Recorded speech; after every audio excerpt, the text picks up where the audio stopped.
السلام عليكم ورحمة الله وبركاته.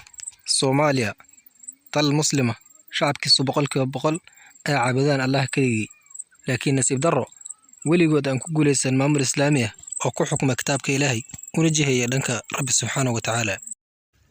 Madaxweynaha hadda kursiga baneeyay wuxuu xilka qabtay 5 sano ka hor isagoo ay doorteen baarlamaanka ama golaha shacabka uuna ahaa kaambeynkiisa doorasho 4 sano kadib inuu dalka ka qaban doono doorasho qof iyo cod ah. waa isla sidiisi la mid ah kaambeynka hadda uu xilka kula wareegay Xasan Sheekh Maxamuud oo ah inuu qaban doono doorasho qof iyo cod ah. sidoo kale musharaxiinta qaarkood kaambeynkoodu doorasho u ahaa inay qaban doonaan doorasho qof iyo cod ah iyo inay u baahan yihiin inay dalka xilkiisa ka wareejiyaan Maxamed Cabdullaahi Farmaajo madaxweynaha hadda xilka hayay. Soomaalidu waxay ku mahmahdaa midho geed saaran mid dhul yaala looma daadiyo. Madaxweynaha hadda xilka ka degay markuu xilka qabtay wuxuu ballan qaaday inuu qaban doono doorasho qof iyo cod ah wuxuuna qabtay xilkii u sarreeyay dalka Soomaaliya kumuna guuleysan inuu qabto wixii uu sheegay. sidoo kale hadda wuxuu kaambeynkiisa doorashaha inuu qaban doono. su'aashu waxay tahay meesha taalla madaxweynaha ku yimaada aan dariiqil baarlamaan wuxuu ku fadhiisanayaa kursiga u sarreeya dalka. sidoo kale midka ku yimaada doorasho qof iyo cod ah wuxuu ku fadhiisanayaa kursiga u sarreeya dalka looga arrimayay. muxuu yahay farqiga u dhaxeeya ka ku yimid doorasho qof iyo cod ah iyo midka ku yimid aan dariiqil baarlamaan? muxuu qaban karaa markuu ku yimaado doorasho qof iyo cod ah ee uuna qaban karin marka uu ku yimaado aan dariiqil baarlamaan? ugu dhawow durba lagu siinayaa ama dadka nidaamka daba socda ku siinayaani waa inay ku dhahaan dastuurka waxa ku qoran doorasho qof iyo cod ah. dastuurku inagoo su'aashaasi ka jawaabayna ama jawaabtaasi faahfaahin ka bixinayna dastuurku waa qodobo lagu heshiiyey ayna ku heshiiyeen kuwa meesha fadhiya isku magacaabaya baarlamaan.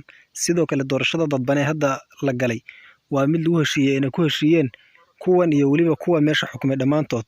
muxuu yahay farqiga u dhexeeya labada heshiis heshiiska hore iyo heshiiskani haddii la go'aansado inay kan lagu heshiiye la qaato iyo haddii la go'aansado heshiiskii ka horreeyay in la qaato muxuu yahay farqiga u dhexeeya? waa laba heshiis midna ma aha manhaj rabbaani ah ku walbo la qaatana waa iska caadi laakiin muhiimaddu waa kursiga u sarreeya dalka ninka fulo inuu wax qabto. muxuu qabtay qofkii kursigan ku fadhiyay 4 sano u dambeysay?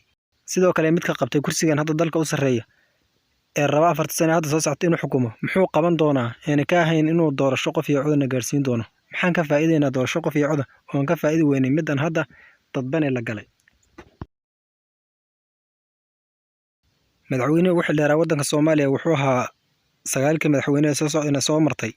madaxweyne Maxamed Siyaad Barre wuxuu waddan ku qabsaday afgembi military. sidoo kale wuxuu ahaa madaxweyne ugu waxqabad badnaa kumuna qabsanin aan dariiqil baarlamaan. sidoo kale kumuna qabsanin doorasho qof iyo cod ah. wuxuu ahaa nin waddanka xoog ku qabsaday wuxuu qaban karayna uu qabtay uu ka tagay raad buu kaga tagay waddanka Soomaaliya. haddaba intii ka soo dambeysay ee doorasho baarlamaan ku galay ama nuwaabo shacab qoladan isku magacaawday ay doorteen maxay waddanka ku soo biiriyeen intii uu ninkaasi meesha ka baxay? waddanka Soomaaliya ilaa goorma ayuu ku jirayaa nin soo taaga oo yiraahdo waxaan qaban doonaa doorasho qof iyo cod ah doorta iyo codeeya kadibna soo meesha u joogo markuu waqtigii loo qabtay dhamaado haddana yiraahda wixii hala igu daro meesha waan u baahan inaan sii joogo.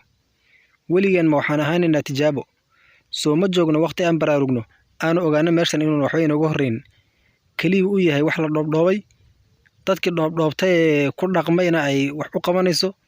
innagan ma nihiin dadka dhoobdhoobtay waxaan nahay muslimiin. Ilaahay subxaanahu wa tacaala wuxuu inoo dejiyey manhaj waxaa dejistay dad aan manhaj lahayn dimuqraadiya waxaa dejistay dad aanan lahayn manhaj oonan manhaj rabbaani haysanin. manhajkaas markay ku dhaqmeen iyagu dejisteeni noloshan adduunyada dhow waxbay ka qabsadeen laakiin innaga ma nihiin dad bilaa manhaj. manhajkeena waa inuu haysanaa soo ma fahanna markaynu manhajkeena ka leexanno kiina ee nacagta saarin meel u dhaxaysa inaynu ku dhacayno kadibna aynu noqonayno jaabi khufay xunayn. ummadda Soomaaliyeed waxay ku jirtaa zaman tiih ah. manhajka rabbaaniga Ilaahay subxaanahu wa tacaala u soo dejiyay way ka tageen manhajkii gaaladana qumaanta ugumayna dhaqmin. waxay ka baxeen meel laba reer dhexaada hasha labada geel oo gal dhexdoodu ruwa ku dilaa. ummadda Soomaaliyeed Ilaahay subxaanahu wa tacaala ha siiyo dowlad sax ah oo islaamiga oo ku xukunta kitaabka Ilaahay iyo sunnada Nabi Maxamed alayhi salaatu wasalaam. Assalaamu calaykum waraxmatullahi